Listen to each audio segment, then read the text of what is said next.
ইবনে মাজার মধ্যে এসেছে রাসূল সাল্লাল্লাহু আলাইহি সাল্লাম বলেন, তালাবুল ইলমি ফারিদাতুন আলা কুল্লি মুসলিম, প্রত্যেক মুসলিমের উপর, হোক সে পুরুষ অথবা নারী, তার উপর জ্ঞান অন্বেষণ করা আবশ্যিক তথা ফরজ।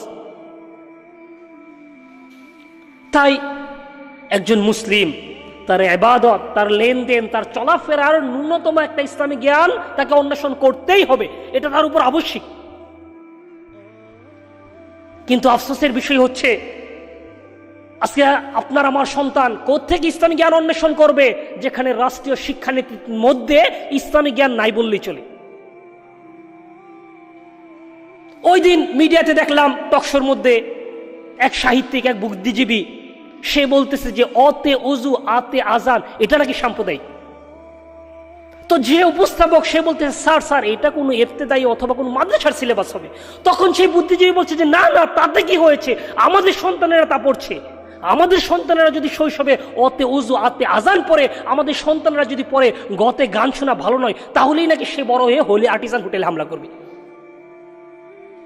কিন্তু মুসলিম, আমি তোমাকে দৃঢ়চিত্তে বলতে চাই, যারা গুলশানে হোলি আর্টিজান হোটেলে হামলা করেছে তারা কি শৈশবে অতে ওযু আতে আজান পড়েছিল না অতে অজগর সরাইতে আম পড়েছিল? মুসলিম, আজকে আমি তোমাকে বলতে চাই, যারা আজকে বাংলার জমিনে সবচেয়ে বেশি টেন্ডারবাজি করছে, সন্ত্রাসের রাজত্ব কায়েম করছে, দর্শনের সেঞ্চুরি করে মিষ্টি বিতরণ করছে, তারা কি শৈশবে অতে ওযু আতে আজান পড়েছিল না অতে অজগর সরাইতে আম পড়েছিল? মুসলিম, আজকে তোমার চোখে আঙ্গুল দিয়ে আমি দেখে যেতে চাই সেই পুলিশ কন্যা ঐশীর দিকে, যে কিনা নির্মমভাবে তার বাবা মাকে জবাই করে হত্যা করেছিল। তার বাবা মা কি তাকে শৈশবে অতে ওযু আতে আজান শিক্ষা দিয়েছিল না অতে অজগর সরাইতে আম শিক্ষা দিয়েছিল? মুসলিম, যে শিশু শৈশবে ইসলামের জ্ঞান অন্বেষণ করবে, অতে ওযু আতে আজান পড়বে, তার দ্বারা কখনো মানবতা বিরোধী অপরাধ সংগঠিত হতে পারে না।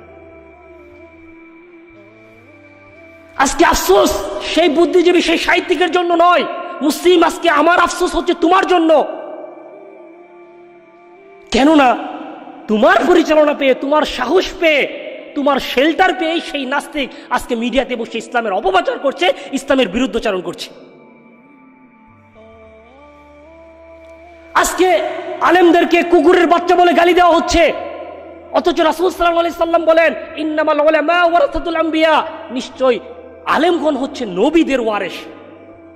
রাহু আবু দাউদ। আলেমগণ হচ্ছে নবীদের ওয়ারিস, উত্তরাধিকারী। সেই আলেমদেরকে আজকে কুকুরের বাচ্চা বলে গালি দেওয়া হচ্ছে। অথচ যেই লোকটা আজকে আলেমদেরকে গালি দিচ্ছে, আপনি তার খোঁজ নিয়ে দেখেন, তার শৈশবে, তার যখন জন্ম হয়েছিল তখন কোনো আলেম তার জন্মের সময় আজান দিয়েছিল, তার বিবাহের সময় কোনো আলেম খুতবা দিয়েছিল, এমনকি তার মৃত্যুর পরও তার জানাজা, দাফন কাফন কোনো আলেম সম্পাদন করবে।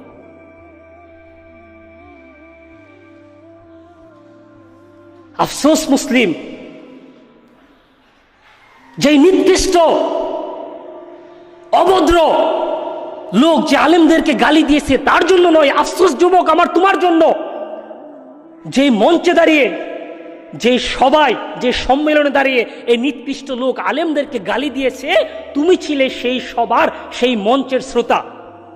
তার সামনে বসা ছিল তোমার মতো নিকৃষ্ট যুবক, যারই বাহবা পেয়ে, যারই হাততালি পেয়ে সেই নাস্তিক আজকে আলেমদেরকে গালি দিচ্ছে।